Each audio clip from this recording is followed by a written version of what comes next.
હર હર નર્મદે નર્મદે હર. માં નર્મદા જન્મ જયંતિની ઉજવણીના ભાગરૂપે નિહાળો માં નર્મદા નદી વિશેનો વિશેષ અહેવાલ.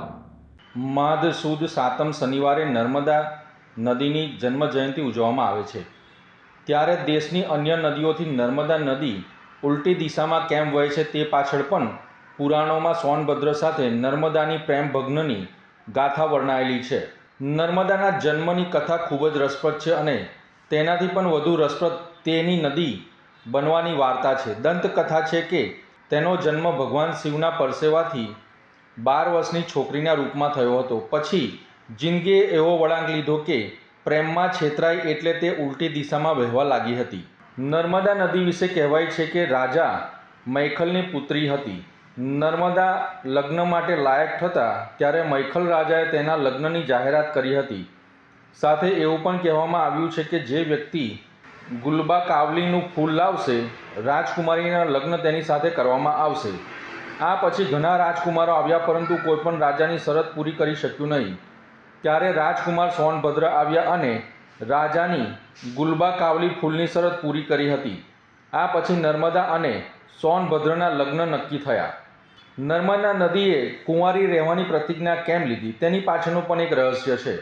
જ્યારે રાજા મૈખલે રાજકુમારી નર્મદા અને રાજકુમાર સોનભદ્રના લગ્ન નક્કી કર્યા ત્યારે રાજકુમારીએ તેમને ઓછામાં ઓછું એક જોવાની ઈચ્છા વ્યક્ત કરી. આ માટે તેને તેની મિત્ર જુહિલાને તેનો સંદેશ સાથે રાજકુમાર પાસે મોકલાવ્યો હતો. પણ ઘણો સમય વીતી ગયો અને જુહિલા પાછી ન આવી. આ પછી રાજકુમારીને ચિંતા વધવા લાગી કે તેની શોધ કરવા લાગી. પછી તે સોનભદ્ર પહોંચી અને ત્યાં જુહિલાને તેની સાથે જોઈ. આ જોઈને નર્મદાને ખૂબ જ ગુસ્સો આવ્યો. આ પછી જ તેણીએ જીવનભર કુંવારી રહેવાની પ્રતિજ્ઞા લીધી હતી અને ત્યારથી તે વિરુદ્ધ દિશામાં ચાલવા લાગી. કહેવાય છે કે ત્યારથી જ નર્મદા નદી અરબી સમુદ્રમાં ભળી ગઈ. અન્ય નદીઓની વાત કરીએ તો તે બધી નદીઓ બંગાળની ખાડીમાં મળે છે. નર્મદા નદીના પ્રેમની પણ અન્ય એક વાર્તા દંતકથાઓમાં લખાઈ છે. નર્મદાના પ્રેમની બીજી એક વાર્તા જાણવા મળે છે કે સોનભદ્ર અને નર્મદા અમરકંટકની પહાડીઓ સાથે મોટા થયા. કિશોર અવસ્થામાં બંને વચ્ચે પ્રેમનું બીજ ખીલ્યું. ત્યારબાદ સોનભદ્રના જીવનમાં જુહિલા આવી અને બંને એકબીજાને પ્રેમ કરવા લાગ્યા. જ્યારે નર્મદા નદીને આ વાતની ખબર પડી ત્યારે તેને સોનભદ્રને ખૂબ જ સમજાવ્યો પણ તે રાજી ન થયો. અંતે નર્મદા ગુસ્સે થઈ અને વિરુદ્ધ દિશામાં ચાલવા લાગી અને જીવનભર કુંવારી રહેવાની પ્રતિજ્ઞા લીધી હતી.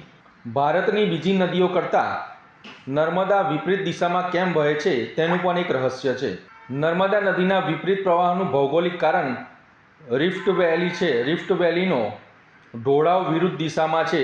આ કારણે નદી પૂર્વથી પશ્ચિમ તરફ વહે છે અને તે અરબી સમુદ્રમાં મળે છે. અન્ય તમામ નદીઓથી વિપરીત નર્મદા નદીના ઉલટા વહેણ પાછળ પણ પુરાણોમાં ઘણી વાર્તાઓ કહેવામાં આવી છે. ભૌગોલિક સ્થાન પર પણ નજર કરીએ તો ખબર પડે છે કે નર્મદા નદી સોનભદ્ર નદીથી એક ચોક્કસ બિંદુએથી અલગ થાય છે. આજે પણ આ નદી અન્ય નદીઓની દિશાની વિરુદ્ધમાં વધે છે. આજે પણ આ નદી અન્ય નદીઓથી વિરુદ્ધ દિશામાં વહે છે, જે કોઈ આશ્ચર્યથી ઓછું નથી. નર્મદા નદી તેના મૂળથી 1312 કિલોમીટર સુધી પશ્ચિમ તરફ આગળ વધે છે અને ખંભાતના અખાત અરબી સમુદ્રને મળે છે. અન્ય નદીઓ બંગાળની ખાડીમાં ભળે છે. સમુદ્રમાં જોડાતા પહેલાં નર્મદા નદી 1312 કિલોમીટર લાંબા માર્ગે મધ્યપ્રદેશ, ગુજરાત અને મહારાષ્ટ્રના પ્રદેશમાંથી 95,726 ચોરસ કિલોમીટરનું પાણીનું વહન કરે છે.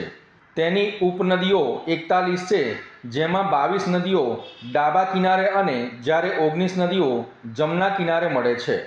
તો આ હતી નર્મદા નદીની વિશેષ ભૌગોલિક અને પૌરાણિક દંતકથાઓ.